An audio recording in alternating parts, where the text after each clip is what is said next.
नमस्कार दोस्तों, most welcome to संभव एजुकेशन क्लासेस। भारत के भूगोल की इस सीरीज में आज ही हमारा पार्ट नंबर 8 है और इस पार्ट में हम लोग बुंदेलखंड, बघेलखंड का पठार, नागपुर का पठार तथा मेघालय के पठार का अध्ययन करेंगे। और यह series UPSC, UPPSC, RO, ARO के लिए सबसे इंपॉर्टेंट सीरीज है। और जितने भी वेरियस टाइप ऑफ एग्जामिनेशन होते हैं जिसमें जियोग्राफी का इंपॉर्टेंस है, तो उसमें यह जो पार्ट है ये सबसे ज्यादा इंपॉर्टेंट है, क्योंकि जो पर्वत श्रेणियों की बात करेंगे और पेनिनसुला की बात करेंगे तो इसका अध्ययन एकदम नितांत आवश्यक है। तो चलिए शुरुआत करते हैं अपना बुंदेलखंड का पठार। एक छोटा सा मैप ड्रा कर लेते हैं और जिसके माध्यम से समझ लेंगे कि इंडिया का जो लोकेशन है वह कैसा है और कहाँ कहाँ पर यह बुंदेलखंड बघेलखंड के पठार है। और साथ ही में इसके और ओवरव्यू देखेंगे। यह हमारा, चलिए, ये सेंटर में अगर हम देखेंगे इस तरह सेंटर में ऐसे, तो यहां पर आपका पड़ेगा बुंदेलखंड बघेलखंड का पठार यहां पर। और यहां पर इसी के साथ में आपका पड़ेगा नागपुर का छोटा नागपुर का पठार। और यहां पर आपका मेघालय का पठार। ये सभी पठार गोंडवाना लैंड के पार्ट हैं। यहां पर मेघालय का पठार आपको लगेगा कि ये सेपरेट है, अलग है, लेकिन ऐसा है नहीं। एक्चुअली यहां से जो ब्रह्मपुत्रा निकलती है, ब्रह्मपुत्रा नदी, वह आसाम से होते हुए फिर वे ऑफ बंगाल में आती है। और यह इतनी लंबी दूरी तय करती है जिससे यह सेडिमेंट इसके पास बहुत ज्यादा होता है। यहाँ पर जो इसकी वेग होता है, जो गति है, जो स्पीड है, वो बहुत ज्यादा है, क्योंकि ये पहाड़ों से निकल रही है। जैसे ही मैदानी इलाके में आती है वो डिपोजिशन करना शुरू कर देती है। तो जब यहां पर देखेंगे तो ये असम का जो है मैदानी क्षेत्र, ये ब्रह्मपुत्र नदी द्वारा डिपॉजिट किया गया मैदानी क्षेत्र है। इसी प्रकार से यहाँ पर जो और सेडिमेंट बचे हुए रहते हैं वो ये बांग्लादेश में डिपॉजिट होते हैं। और यहीं से एक नदी गंगोत्री से निकलती है, गंगा, जो आके ब्रह्मपुत्रा नदी से मिल जाती है। तो यहाँ पर जितने भी सेडिमेंट जमा हो रहे हैं वो इन्हीं नदियों के द्वारा सेडिमेंट जमा हुए हैं। और सेडिमेंट जमा होने के कारण यहाँ पर एक प्लेन लैंड का निर्माण हुआ, और जिससे आपको लग रहा है कि यह दोनों सेपरेट है, लेकिन यह अलग अलग नहीं है। ये इसका जो पुरानी चट्टाने, जिसका इसका नेस, इसका जो मेन स्ट्रक्चर है वह एक ही है। इसके ऊपर जो सेडिमेंट जमा हो गए वो मालदा गैप के द्वारा यह अलग होते हैं। यहाँ पर राजमहल की पहाड़ियां हैं, यहाँ पर राजमहल की पहाड़ियां हैं, और यहाँ पर आपका मेघालय की पहाड़ियां हैं, गारो, खासी, जयंतियां। तो यह एक दूसरे से अलग होते हैं। अभी हम इसके बारे में पूरा स्टडी करेंगे। फिलहाल में हमने मैप में इस चीज को देख लिया। आइए अब ओवरऑल जितने भी स्ट्रक्चर हैं उनको भी समझते हैं। तो यहाँ पर हमारा ये मैप, और इसमें आप देख रहे हैं अरावली पर्वत, यह बुंदेलखंड बघेलखंड का पठार, यह मालवा का पठार, और यहाँ छोटा नागपुर का पठार, और उसी के साथ में आपका पूर्वोत्तर में मेघालय का पठार। फिलहाल में हमको अभी स्टडी करना है बुंदेलखंड का पठार। अब ध्यान से देखेंगे तो बुंदेलखंड आप देखेंगे एक साइड में आपका अरावली है, एक साइड में मालवा का पठार है, और विंध्यन पर्वत है। मालवा का पठार के उत्तर में बुंदेलखंड है। मालवा के पठार यहां देख रहे हैं, इसके उत्तर में बुंदेलखंड है। बुंदेलखंड और बघेलखंड का पठार के नाम से जाना जाता है। यह पठार यमुना नदी के निकट समाप्त हो जाता है। यहां देखिए यमुना नदी जो बह रही है, यह यमुना नदी यहां से निकट जब जाएंगे तो यह समाप्त हो जाती है। यानी यमुना नदी के इधर ही बुंदेलखंड और बघेलखंड का पठार है। बुंदेलखंड में चंबल, यमुना नदियों के बड़े बड़े बीहड़ हैं। बीहड़ जो ऐसा स्थान जहां पर नदियां जो है सेडिमेंट को काट के एक गली नुमा बनाती हैं, गली बना देती हैं, जिसमें जो है बरसात का पानी काफी ज्यादा फ्लो से बहता है। यानी कि सेडिमेंट वाले रॉक्स को वह एकदम खड़ी कटान करके उसको खड्ड बना देती हैं, उसी को कहते हैं आपका बीहड़। अच्छा, बीहड़ कहां पर मिलेगा? तो आप कहेंगे चंबल, जमुना और आपका बेतवा, इसी क्षेत्र में सबसे ज्यादा मिलेगा। तो प्रश्न उठता है ऐसा क्यों है? कि इसी क्षेत्र में बीहड़ मिल रहा है, और भी क्षेत्र में बीहड़ होने चाहिए। देखिए यहां पर बीहड़ मिलने का कारण यह है कि इसके पास में यहां पर मालवा का पठार है, मालवा का पठार है ये आपका विंध्यन पर्वत श्रेणी है, और यहाँ अरावली पर्वत श्रेणी। जब इनका कटाव हुआ, जब इनका कटाव होता है, कटाव हुआ कई वर्षों का, तो यहाँ जितने भी सेडिमेंट है यहाँ पर जमा हुए, यहाँ पर जमा हुए। क्या सेडिमेंट अभी भी वो मजबूती रखे हुए होंगे जो पुरानी चट्टानों में है? कहेंगे नहीं, क्योंकि पुरानी चट्टानों के अपक्षय और अपर्दन के कारण तो ये वेदरिंग और इरोजन के कारण तो ये टूट गए हैं, और टूटने के बाद ये परत दर परत जमे हुए हैं। इनमें कोई भी एकता नहीं, मतलब ये पुरानी चट्टानी नहीं है, ये मजबूत चट्टानी नहीं है। जैसे आग्नेय चट्टानी मजबूत है, इग्नियस रॉक्स हार्ड है, वैसे ये रॉक्स हार्ड नहीं है, ये सॉफ्ट है। तो सॉफ्ट जो रॉक्स होंगी उनको जो बारिश का पानी कटाव करेगा तो सबसे ज्यादा कटाव करेगा, और कटाव करने के कारण यहां से जो नदियां निकलती हैं ये हाइट से निकलती हैं।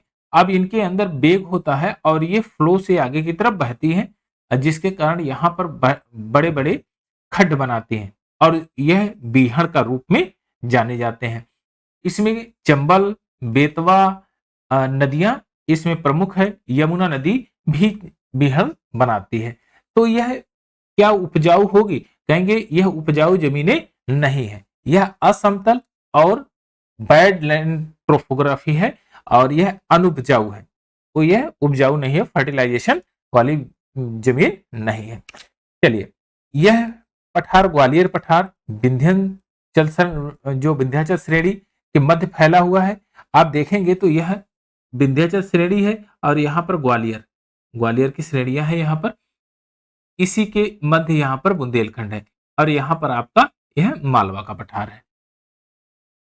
और अगर इसकी ऊंचाई की बात करें तो यह 300 से 600 मीटर हाइट पे है, 300 से 600 मीटर ऊंचाई पे है। चलिए अभी और इसके फैक्ट देखते हैं कि मालवा के पठार के दक्षिणी सिरे से विंध्य श्रेणियां लगभग 1050 किलोमीटर लंबी हैं। कितनी लंबी है? 1050 किलोमीटर। विंध्य श्रेणियों से ये 1050 किलोमीटर लंबी है। यह जल विभाजन का काम करती हैं। विंध्य श्रेणियां जो है जल विभाजन का काम करती हैं। एक बार थोड़ा सा नजर मारेंगे तो आपको पता चल जाएगा कि वाटर डिवाइडेशन कैसे विंध्य श्रेणियां कर रही है। आप यहां देखिए, यह विंध्य श्रेणी है, विंध्य श्रेणी, यह विंध्य श्रेणी है। विंध्य श्रेणी से यहां से आप देखेंगे, यहां से एक नदी निकली है, इस नदी को कहते हैं बेतवा। ये है बेतवा जो जमुना में आ जाके मिल रही है। यहां से देखिए चंबल निकली है, चंबल जाके आपका यमुना में मिल रही है। और यहां से एक सोन नदी निकलती है जो आगे चल के गंगा से मिल जाती है, और यमुना आगे चल के गंगा से मिलती है।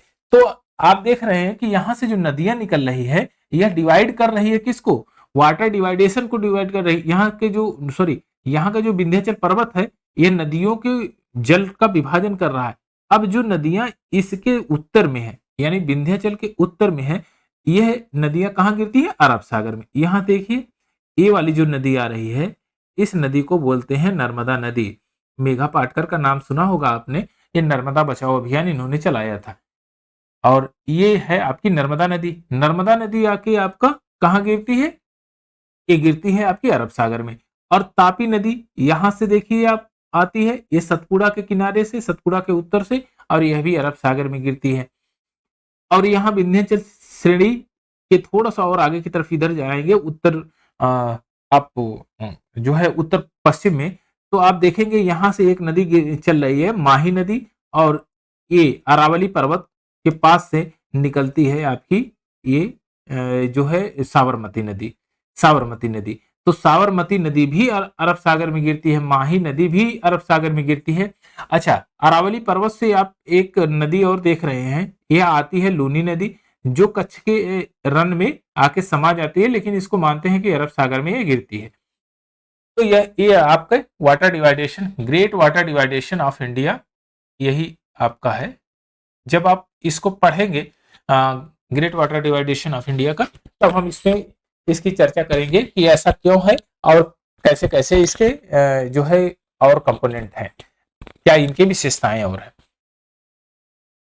पूर्व की ओर विंध्यन श्रेणी और कैमूर और भांडेर पर्वत श्रेणियां हैं। अब देखिए यहां पर इसके पूर्व की तरफ यहां पर जो है, यहां पर जो श्रेणी है एक कैमूर की भांडेर की श्रेणियां हैं। यहां पर कैमूर और भांडेर की श्रेणियां हैं जो बुंदेलखंड को अलग करती हैं। ध्यातव्य है कैमूर की श्रेणी से सोन नदी निकलती है। यहां पर देखिए यहां से सोन नदी है, ये सोन नदी निकल रही है कैमूर की श्रेणी से, यहीं पर कैमूर की श्रेणी से है सोन नदी निकलती है और उत्तर पश्चिम सीमा का निर्धारण करती है। यह उत्तर पश्चिम सीमा का निर्धारण करती है और इससे सोन पटना के समीप गंगा में जाके मिल जाती है। यहाँ आप देख रहे हैं ये गंगा से जाके मिल गई है पटना के समीप में, और यमुना तथा सोन नदियों के बीच में जल विभाजन का निर्माण होता है। यमुना यहाँ पर है और सोन नदी यहाँ पर है, ये देखिए सोन नदी ये है। और यह क्षेत्र आपका जो है एक फर्टिलाइजेशन वाला क्षेत्र है, यहाँ पर उपजाऊ जमीनें भी हैं और क्योंकि ये जो है कई नदियों का संगम स्थान है।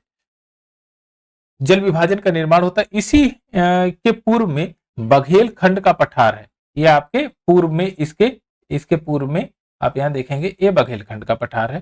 तो विंध्यन श्रेणी के दक्षिण में नर्मदा नदी की संकीर्ण घाटी है। विंध्यन श्रेणी के दक्षिण में नर्मदा नदी की संकीर्ण घाटियां है।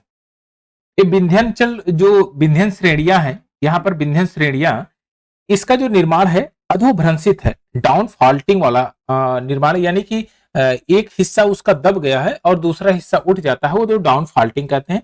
तो यह जो नर्मदा नदी यहाँ से निकलती है, नर्मदा नदी निकलती है और ये पश्चिम में आके जो है अरब सागर में गिरती है।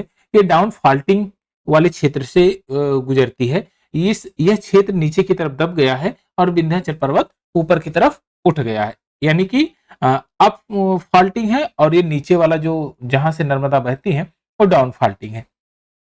तो आप ये बताइए कि वहां पर सेडिमेंट्री रॉक्स मिलेंगे या इग्नियस रॉक्स मिलेंगे? इग्नियस रॉक्स मिलेंगे। क्या वहां पर कटाव सबसे ज्यादा होगा कि कम होगा? कटाव कम होगा। वहां पर आपका डेल्टा बनेगा या आपका जो है धुआंधार जलप्रपात बनेगा? तो वहां पर जलप्रपात बनेगा और यही नर्मदा नदी जबलपुर के निकट में धुआंधार जलप्रपात बनाती है, क्योंकि यहाँ पर सेडिमेंट्री रॉक्स वाला सिस्टम नहीं है, यहाँ पर इग्नियस रॉक्स है जो हार्ड रॉक्स है। तो यहाँ पर जलप्रपात बनते हैं और यह जो पश्चिमी खड़ा कगार है, यह पश्चिमी खड़ा कगार आपका ये जो है यहाँ पर नदियां डेल्टा ना बना के यहाँ जलप्रपात बनाती हैं, वाटरफॉल बनाती हैं। तो अनेक जलप्रपात पश्चिमी जो आपका क्षेत्र है पश्चिमी घाट है और पश्चिमी घाट के क्षेत्र पे ये जलप्रपात बनाती है।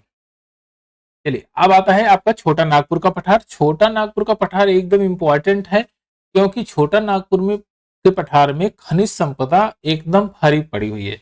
तो वहां से जितने भी खनिज संपदाओं का दोहन होता है वह छोटा नागपुर के पठार से होता है और यह हमारे एग्जाम के पॉइंट ऑफ व्यू से सबसे इंपॉर्टेंट जो है पॉइंट है। तो छोटा नागपुर का पठार आप यहाँ देख पा रहे हैं, छोटा नागपुर का प्लेटो ये बेसिकली कहाँ कहाँ पर है? तो यह पश्चिमी बंगाल में और झारखंड में और ये आपका हजारीबाग, झारखंड, रांची, इन सब क्षेत्र में आपका फैला हुआ है। यह पठार मध्य उच्च भूमि वाला भाग है। कैसा भाग है? मध्य में उच्च भूमि है, यानी कि आपके और अगल बगल अगर छोटा नागपुर के पठार के आप उत्तर में जाएंगे तो देखेंगे कि वहां पर गंगा नदी का काफी ज्यादा विस्तार, वहां पर सेडिमेंट्री रॉक्स जमा है और नदियों द्वारा लाए गए अलुवियल सॉइल भी वहां पर मिलते हैं और उनकी अपेक्षा यह छोटा नागपुर का पठार औसतन ऊंचा है और मध्य में यह उच्च भाग है। पश्चिमी बंगाल के राज्य पुरुलिया में, पश्चिमी बंगाल राज्य पुरुलिया तथा झारखंड के पलामू, धनबाद, गया, हजारीबाग, संथाल परगना और रांची के जिलों में आपका 87,239 किलोमीटर क्षेत्र पर विस्तृत है। कितने क्षेत्र पर? 87,239 वर्ग किलोमीटर क्षेत्र पर विस्तृत है। बेसिकली ये दो राज्यों में ज्यादा इसका प्रभाव है, एक पश्चिमी बंगाल और झारखंड में। पश्चिम बंगाल और झारखंड में छोटा नागपुर का पठार का ज्यादा ये हिस्सा है जहां पर आपका कोयला निकलता है झरिया में, और कई प्रकार के खनिज संपदाएं निकलती है वहां से। महानदी सोन, स्वर्णरेखा, दामोदर इस पठार की प्रमुख नदियां हैं। यहां से आप देखेंगे कि महानदी भी निकलती है, जो है सोन नदी भी निकलती है, स्वर्णरेखा भी नदी निकलती है, दामोदर भी निकलती है। अच्छा, आपसे पूछा जाएगा कि यह नदियां कहां पर जाके गिरती हैं, तो आप कहेंगे कि ये सभी नदियां जाके वे ऑफ बंगाल में गिरती हैं। ये सभी नदियां वे ऑफ बंगाल में गिरती हैं। दामोदर नदी पठार के मध्य भाग से पश्चिम से पूर्व की ओर प्रवाहित होती है। मध्य भाग से शुरुआत होती है, पहले पश्चिम, यहां से ये दामोदर नदी यहां जो मध्य से चलती है और फिर यहां से आते हुए नीचे की तरफ आती है। दामोदर नदी पहले पश्चिम में जाती है, फिर वह पूर्व में आके पूर्व की ओर प्रवाहित होती है। अब आपका आता है महानदी इसकी दक्षिण सीमा बनाती है। आप देखेंगे कि महानदी इसकी दक्षिणी सीमा बनाती है। ये महानदी है आपका, महानदी, महानदी इसकी दक्षिणी सीमा बनाती है। ये साउथ में इसके छोटा नागपुर का पठार आपका यहां पर है। इसके दक्षिण पूर्व दिशा में प्रवाहित होती है, दक्षिण पूर्व दिशा में। तो आप देखेंगे यहां उत्तर है और ये दक्षिण है, और ये पूर्व है, ये पश्चिम है। तो ये दक्षिण पूर्व दिशा में प्रवाहित होती है। राजमहल की पहाड़ियां इस पठार की उत्तरी सीमा बनाती है। जो राजमहल की जो पहाड़ियां हैं वो यहाँ पर है। यह क्षेत्र राजमहल की पहाड़ियों का है। यह आपका राजमहल की पहाड़ियों का यह उत्तरी सीमा बनाती है। और इस पठार की ढाल तीव्र और संकीर्ण ही पाए जाते हैं। जैसे कहीं कहीं आपकी ढाल बहुत तीव्र है और वह स्कार्य है, जैसे मतलब उसमें बहुत ज्यादा ग्रिप नहीं है, एकदम जो है फिसलन वहां पर ज्यादा है, चिकने हैं, एक तरह से आप कहेंगे तीव्र जो है तीखे स्लाइड करने वाले पहाड़ हैं। इसका स्वरूप एक अग्र गंभीर पठार के रूप में है। इसका जो है अपक्षय अपर्दन होता है और बहुत ज्यादा इसमें खनिज संपदाएं निकलती हैं। तो यह जो है इसका खनन भी होता है, तो इसका जो इरोजन और वेदरिंग के कारण भी काफी ज्यादा ये जो है क्षीण हो जा रहा है, और यह क्रिटिकल प्लेट्यू है, इसलिए इसको क्रिटिकल प्लेट्यू कहते हैं। चलिए, यह पठार कई भागों में बटा हुआ है। कई भागों में दामोदर नदी के उत्तर में अनेक पठार पहाड़ियों का एक समूह मिलता है, जिससे हजारीबाग का पठार, हजारीबाग का पठार, कोडरमा का पठार, दामोदर नदी के दक्षिण में रांची का पठार। इस पठार को कई भागों में बांट के हम लोग स्टडी करते हैं। यहां इस पठार को तो आप अलग अलग नाम से जानते हैं, जिसमें हजारीबाग का पठार, कोडरमा का पठार, दामोदर का पठार, दामोदर नदी ये यहाँ पर आपका जो है दामोदर का पठार है और दक्षिण में पड़ता है, यह विस्तृत है। यहाँ पर ग्रेनाइट और नीस की चट्टानें पाई जाती हैं। इसमें ग्रेनाइट और नीस की चट्टानें मिलती है। ये पुरानी चट्टानें हैं और ये जो चट्टानें हैं, इन चट्टानों में कोयले की मात्रा सबसे ज्यादा पाई जाती है। कुछ निचली पहाड़ियों के अलावा रांची का पठार समतल है। कुछ निचली पहाड़ियां हैं, उनके अलावा अगर बात करें तो रांची का पठार एकदम समतल है। इस समतल भूभाग में रांची नगर स्थित है। रांची नगर इसी समतल भूभाग में स्थित है। इस नगर की नदियां चारों दिशाओं में प्रवाहित होती हैं। आप देखेंगे कि यह आपकी यहाँ से जो सोन नदी निकल रही है, फिर यहाँ से आपका जो है ये महानदी इधर दक्षिण की सीमा रेखा बनाती है और यहीं कई नदियां निकलती हैं इससे। तो ये इसके सेंटर पार्ट से कई नदियां प्रवाहित होती हैं, जिसे दामोदर नदी घाटी एक भ्रंश बनाती है, रिफ्ट बनाती है, रिफ्ट वैली के रूप में जाना जाता है। यह पठार खनिज पदार्थों में धनी है, यानी ये जो है स्टोन हाउस ऑफ मिनरल्स के लिए सबसे ज्यादा उपयोगी है और यहाँ पर बहुत ज्यादा खनिज संपदाएं मिलती है। आइए मेघालय का पठार देखते हैं। मेघालय का पठार आपका नॉर्थ ईस्ट में है और मेघालय के पठार की कुछ विशेषताएं हैं, उनको भी अब धीरे धीरे हम समझेंगे कि इसकी क्या क्या विशेषताएं हैं। आपका यहाँ पर देखेंगे कि ये मेघालय का पठार खासी गारो जयंतिया यहीं पर है, और यह मेघालय का पठार प्रादीपीय पठार का बहिराश्रयी पार्ट है, यानी आउटर लेयर है। अर्थात जो आप देखेंगे नॉर्थ ईस्ट का सबसे उत्तरतम बिंदु, मतलब दक्षिण पूर्व का जो सबसे लास्ट वाला बिंदु है, वह आपका है ये मेघालय का पठार। उत्तर पूर्व का अग्रभाग है, इसे शिलांग पठार के नाम से जाना जाता है। यहाँ पर एक जगह है शिलांग, वहां पर उसी के नाम से उसको पठार को नाम जाना जाता है शिलांग पठार। यह एक समतल भूमि के रूप में है, जो कि भ्रंशन के कारण भारतीय प्रायद्वीप या मालदा गैप से पृथक हो गया।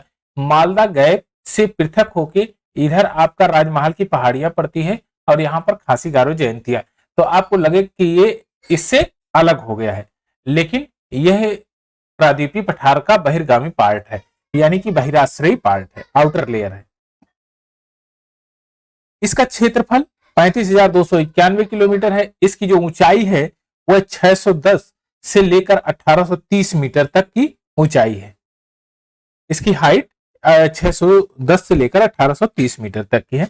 इस पठार के पश्चिमी सिरे पर गारो पहाड़ियां हैं, मध्य में खासी पहाड़ियां हैं, और उसके बाद जयंतियां, पूर्वी भाग में मिकिर की पहाड़ियां, जो कि मिकिर की पहाड़ियां आपकी यहाँ पर ये मिकिर की पहाड़ियां हैं आपके पूर्वी भाग में। खासी पहाड़ी का मध्य भाग मेज के समान है, जिस पर शिलांग नगर स्थित है। तो आपसे क्वेश्चन बनेगा कि शिलांग नगर किस पहाड़ी पर स्थित है, तो वह खासी पहाड़ी पर स्थित है। कहां पर? खासी पहाड़ी पर स्थित है। पहाड़ जो पठार है, पठार का धरातल बहुजनिक है, पोलियोजेनेटिक है, इसकी उत्पत्ति का सूचक है। जो पठार का धरातली बहुजनिक पोलियोजेनेटिक उत्पत्ति का यह सूचक है।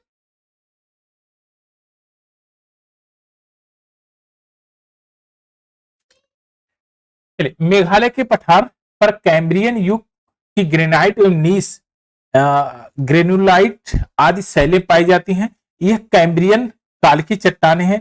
कैम्ब्रियन काल की चट्टानें यानी कि इग्नियस रॉक्स हैं, और आग्नेय चट्टानों का ही रूपांतरण है। यहाँ पर ग्रेनाइट, नीस और ग्रेनुलाइट आदि प्रकार की शैलें पाई जाती हैं।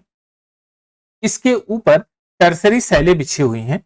टर्सरी शैलें जो मूल शैलों के अपक्षय और परतन के कारण वहां पर सेडिमेंट के द्वारा रूपांतरित होकर बनी हुई शैलें हैं, वो टर्सरी शैलें हैं। शिलांग शिखर 1965 मीटर इस क्षेत्र का उच्चतम शिखर है। शिलांग शिखर 1965 मीटर हाईएस्ट शिखर है इस पहाड़ी का। और इसमें हमने जो है छोटा नागपुर का पठार, मेघालय का पठार और आपका बुंदेलखंड बघेलखंड के पठार को देखा, और उसके सारे कंपोनेंट को देखा। तो अभी नेक्स्ट पार्ट में हम दक्कन प्लेटू के बारे में ही स्टडी करेंगे।